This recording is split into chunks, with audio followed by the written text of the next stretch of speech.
BJP 14 अप्रैल को जारी करेगी अपना संकल्प पत्र। लोकसभा चुनाव को लेकर बड़े वादों की उम्मीद। पीएम मोदी भी कार्यक्रम में होंगे शामिल।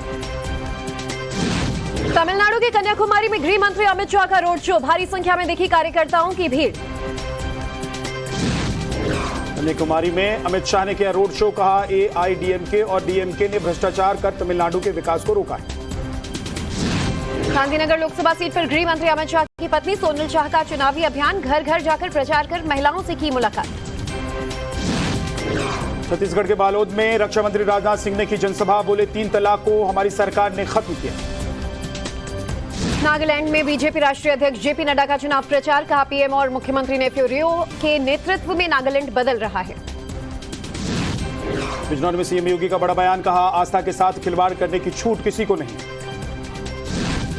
सीएम योगी ने मलूक नगर पर साधा निशाना। कहा यहां का सांसद भारत माता की जय नहीं बोलता था। यूपी के पीलीभीत में सीएम योगी का चुनाव प्रचार। कहा दंगा करने वालों को उल्टा लटका दिया जाएगा। नो कर्फ्यू नो दंगा, यूपी में सब चंगा। सीएम योगी ने कहा माफिया तख्ती लेकर घूम रहे हैं कि सब्जी बेच लूंगा, जान बख्श दो।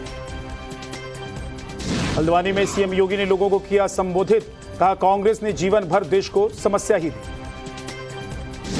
मुरादाबाद में चुनावी रैली के दौरान बोले सीएम योगी। कहा पहले माफियाओं और अपराधियों को गले लगाया जाता था, आज ये दोनों या तो जेल में है या जहन्नुम में। उत्तराखंड के बागेश्वर में सीएम धामी की चुनावी रैली। कहा हम समान नागरिक संहिता की हाथ करते हैं और कांग्रेस मुस्लिम पर्सनल लॉ की बात करते हैं। सीएम पुष्कर सिंह धामी ने कहा सरकारी जमीन से हटाएंगे धार्मिक ढांचे। 50-100 साल से रह रहे गरीबों पर नहीं होगा कोई असर। छिंदवाड़ा में अनुराग ठाकुर ने नकुलनाथ पर कसा तंज। कहा अब जनता नकुलनाथ को हिट विकेट कर देगी। मध्य प्रदेश के छिंदवाड़ा में दिखा अनुराग ठाकुर का अनोखा अंदाज। चुनाव प्रचार के दौरान खेला बैडमिंटन। केंद्रीय राज्य मंत्री अश्विनी चौबे ने नाराजगी की खबरों को किया खारिज। कहा टिकट कटने से कोई नाराजगी नहीं। मंडी में जोगिंदरनगर में कंगना रनौत का चुनावी अभियान। बीजेपी उम्मीदवार के लिए लोगों से की मुलाकात। मंडी में कंगना रनौत का कांग्रेस पर जोरदार हमला। कांग्रेस ने हिमाचल को लूटने के अलावा क्या किया है? क्या महिलाओं को मिले 1500 रुपए? नैनीताल के रामनगर में कांग्रेस नेता प्रियंका गांधी का चुनावी कैंपेन। कहा कब तक कांग्रेस को दोष देते रहेंगे, पिछले 10 साल से कांग्रेस सरकार में नहीं है। हरिद्वार के रुड़की में प्रियंका गांधी की जनसभा। कहा मोदी जी से पिछले 10 सालों में देश को बेरोजगारी ही मिली है। प्रियंका गांधी ने कहा भगवान राम मर्यादा पुरुषोत्तम कहते हैं क्योंकि वो अपने परिवार की रक्षा के लिए लड़े थे। इसे परिवारवाद नहीं सेवा भाव कहते हैं। छत्तीसगढ़ के बस्तर में राहुल गांधी की जनसभा। का 24 घंटे सिर्फ 22 से 25 लोगों की मदद करते हैं पीएम मोदी। राहुल गांधी ने कहा अगर नरेंद्र मोदी करोड़पतियों को पैसे दे सकते हैं तो कांग्रेस वो पैसा गरीबों को दे सकती है। दिग्विजय सिंह ने बीजेपी पर साधा निशाना। बोले मंदिर बनाना नहीं मस्जिद तोड़ना था उनका लक्ष्य।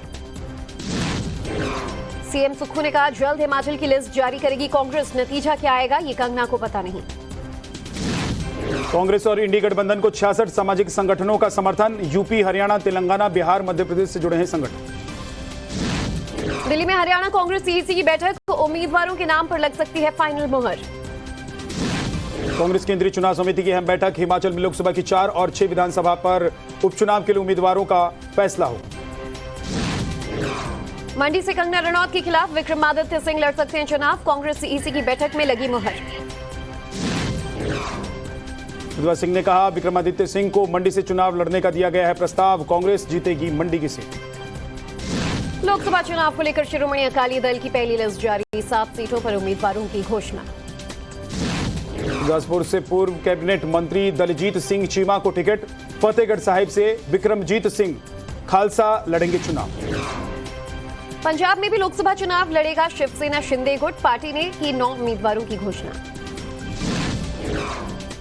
एमआईएम ने बिहार की 3 सीटों पर प्रत्याशियों का ऐलान किया। दरभंगा शिवहर और काराकाट से उम्मीदवार की घोषणा कर दी।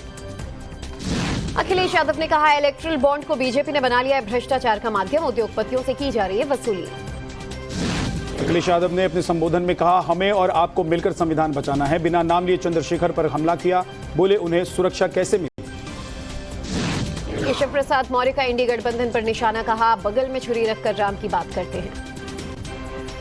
अली पटेल और ओवैसी के संयुक्त मोर्चा ने जारी की प्रत्याशियों की पहली सूची। 8 उम्मीदवारों के नाम का ऐलान। हैदराबाद में एआईएमआईएम के चीफ ओवैसी का चुनावी campaign, door to door campaign कर लोगों से की वोट देने की अपील। माधवीलता के फर्जी वोटर्स के आरोप का ओवैसी ने जवाब दिया, हर चुनाव में लोग लगाते हैं ये आरोप। कहा 6000 कर्मचारी इजराइल जा चुके हैं, सभी भारतीयों को वापस बुलाया जाना चाहिए। हैदराबाद में बीजेपी उम्मीदवार माधवीलता ने घर घर जाकर किया चुनाव प्रचार, फिर उठाया बोगस वोट का मुद्दा। माधवीलता का ओवैसी पर बड़ा बयान, कहा ओवैसी के ट्रिपल तलाक पर वोट मांगने से साफ, लड़कियों की बार बार शादी करवाना चाहते हैं ओवैसी। राम मंदिर को लेकर मीसा भारती का विवादित बयान, कब कहा जब हमारे पास सोनपुर में हरिनाथ जी का मंदिर है तो राम मंदिर क्या करना जाके। राम मंदिर पर बोली मीसा भारती, कहा क्या 2014 से पहले पूजा पाठ नहीं होती थी। तेजस्वी यादव ने जारी किया आरजेडी का परिवर्तन पत्र, देश भर में 1 करोड़ सरकारी नौकरी देने का वादा किया गया। तेजस्वी ने कांग्रेस को दिखाया आईना, कांग्रेस ने अपने घोषणा पत्र में 30 लाख नौकरियों का किया था ऐलान। तेजस्वी के मैनिफेस्टो पर अनुराग ठाकुर का निशाना, कहा यह गठबंधन नहीं टुकड़े टुकड़े गैंग है, टुकड़ों में ही आ रहे हैं घोषणा पत्र। जलपाईगुड़ी में रैली के दौरान बोली ममता बनर्जी, कहा हम काम करते हैं वो धर्म के नाम पर आरोप लगाते हैं, दंगों का फॉर्मूला धर्म होना गलत है।